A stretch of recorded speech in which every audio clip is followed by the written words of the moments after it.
Perkenalkan, nama saya Sania Aulia Zahra dengan NIM 2104281.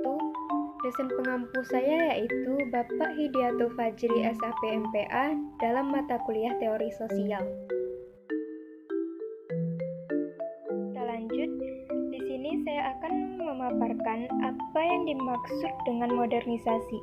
Modernisasi adalah proses perubahan dari yang awalnya kurang maju atau berkembang menuju ke arah yang lebih maju untuk mewujudkan kehidupan yang lebih modern dan makmur.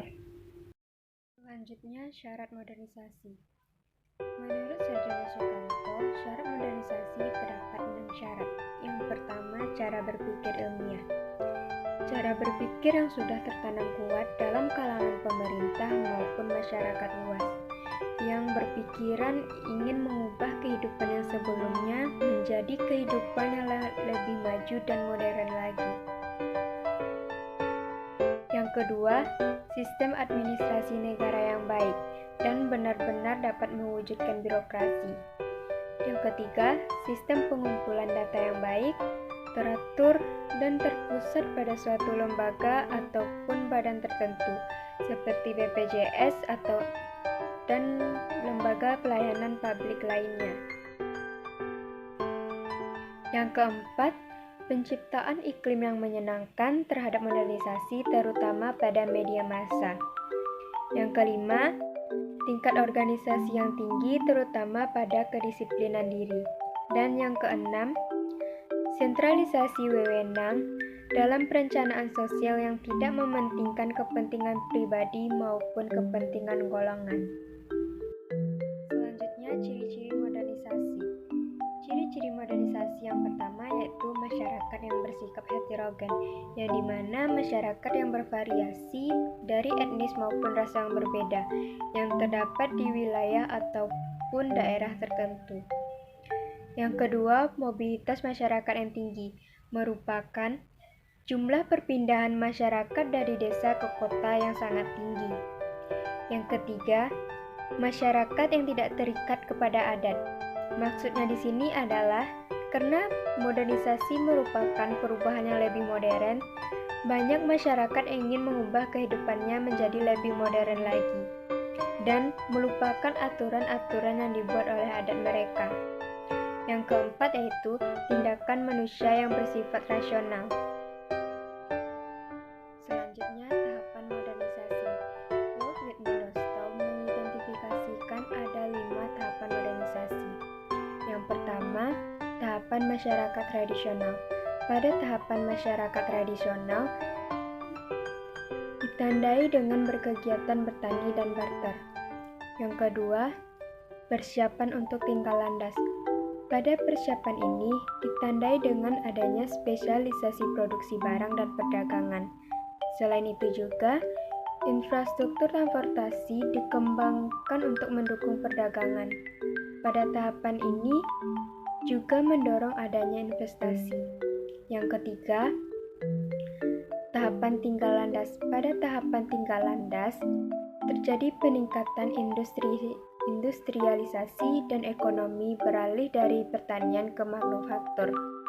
Yang keempat, tahapan menuju kematangan. Pada tahapan menuju kematangan, terjadi diverifikasi ekonomi ke daerah baru dan sedikit ketergantungan kepada kegiatan impor. Yang kelima yaitu tahapan konsumsi massa. Pada tahapan ini, ekonomi menuju konsumsi massa dan pelayanan di sektor jasa semakin mendominasi. Selanjutnya, dampak modernisasi. Yang pertama yaitu dampak positif modernisasi. Terdiri dari perubahan tata nilai dan sikap, semangat kerja yang tinggi, tingkat kehidupan yang lebih baik, masyarakat yang semakin maju dan terbuka, serta kesadaran pendidikan yang semakin tinggi. Selanjutnya, dampak negatif dari modernisasi yang terdiri dari pola hidup yang konsumtif, sikap individualistik, westernisasi yaitu gaya kebarat-baratan, kesenjangan sosial dan kriminalitas. Selanjutnya, contoh modernisasi. Contoh modernisasi yaitu di bidang pendidikan, seperti perpustakaan yang menyediakan komputer untuk mempermudah kita dalam hal mencari buku. Dan adanya kelas online dapat mempermudah kegiatan belajar mengajar kita, apalagi di saat pandemi sekarang ini. Yang kedua yaitu di bidang ekonomi, seperti perhitungan dapat kita lakukan dengan pemrograman dan kita dapat melakukan kegiatan jual beli melalui online. Yang ketiga di bidang komunikasi, seperti komunikasi jarak jauh yang jadi lebih mudah dan ponsel pintar yang dapat mempermudah komunikasi kita. Contoh modernisasi yang keempat yaitu di bidang pekerjaan, seperti proses perekrutan bisa kita lakukan melalui media elektronik seperti ponsel pintar maupun komputer. Dan proses melamar kerja dapat kita lakukan melalui berbagai media sosial. Contoh modernisasi yang kelima yaitu di bidang transportasi, seperti pengiriman barang jadi lebih mudah, pemesanan tiket untuk berbagai transportasi bisa melalui aplikasi, dan ojek online yang dapat mempermudah segala kegiatan masyarakat. Sekian pemaparan dari saya. Apabila ada kesalahan mohon dimaafkan. Assalamualaikum warahmatullahi wabarakatuh.